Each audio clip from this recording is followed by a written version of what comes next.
मुझे यकीन है कि आप बचपन में खेल के मैदान में झूलों पर झूले होंगे। क्या आपने कभी सोचा है कि जब आप झूला झूलते हैं, जॉगिंग करते हैं, दौड़ते हैं या साइकिल चलाते हैं तो क्या होता है? ये सभी गतिविधियां गति दर्शाती हैं। आइए आज गति के बारे में सीखते हैं। वे वस्तुएं जो गति में होती हैं गतिमान वस्तुएं कहलाती हैं, जैसे उड़ते हुए पक्षी, बहता हुआ जल और पवन चक्कियां। वे वस्तुएं जो अपनी स्थिति के सापेक्ष स्थिर होती हैं स्थिर वस्तुएं कहलाती हैं, जैसे वृक्ष, भवन और पर्वत। आपके कलाई घड़ी पर सेकंड वाली सुई देखी होगी, लेकिन यदि घड़ी में सेकंड वाली सुई न हो तो क्या आप मिनट वाली सुई की गति को देख सकते हैं? बड़े शहरों में ऊंचे टावरों पर घड़ियां लगी होती हैं। हम उस घड़ी से समय तो जान सकते हैं, किंतु क्या हम इसकी सुइयों की गति को देख सकते हैं?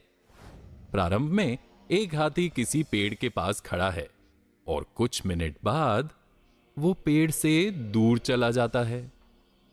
एक वस्तु को गति में कहा जाता है जब ये अपनी स्थिति को समय के साथ किसी स्थिर वस्तु के सापेक्ष बदलती हो।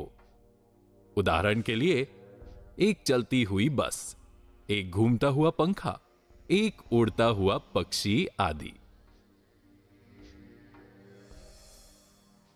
आपने देखा होगा कि पिस्टल से दागी गई गोली सीधी जाती है, अतः इसे रैखिक गति कहा जाता है।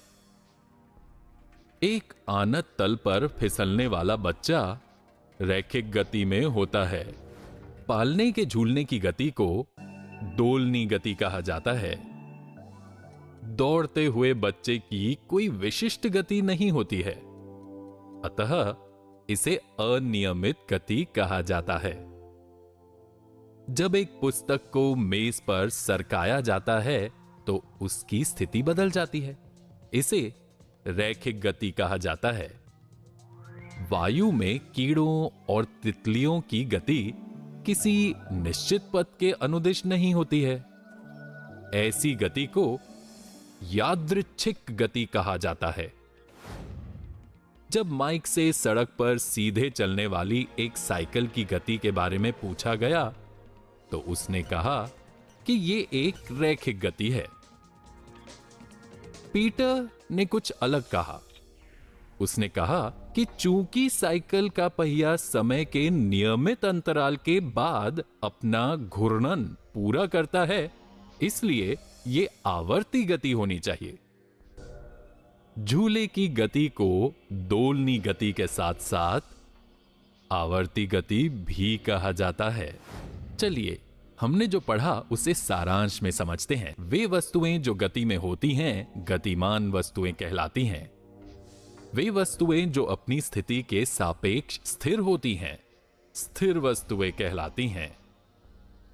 एक वस्तु को गति में कहा जाता है जब ये अपनी स्थिति को समय के साथ किसी स्थिर वस्तु के सापेक्ष बदलती हो। अब जबकि आप खेल समाप्त कर चुके हैं तो आपको गति की मूल बातों का एहसास हो गया होगा। क्या आप जानते हैं कि गति कई प्रकार की होती है? जानने के लिए बने रहें।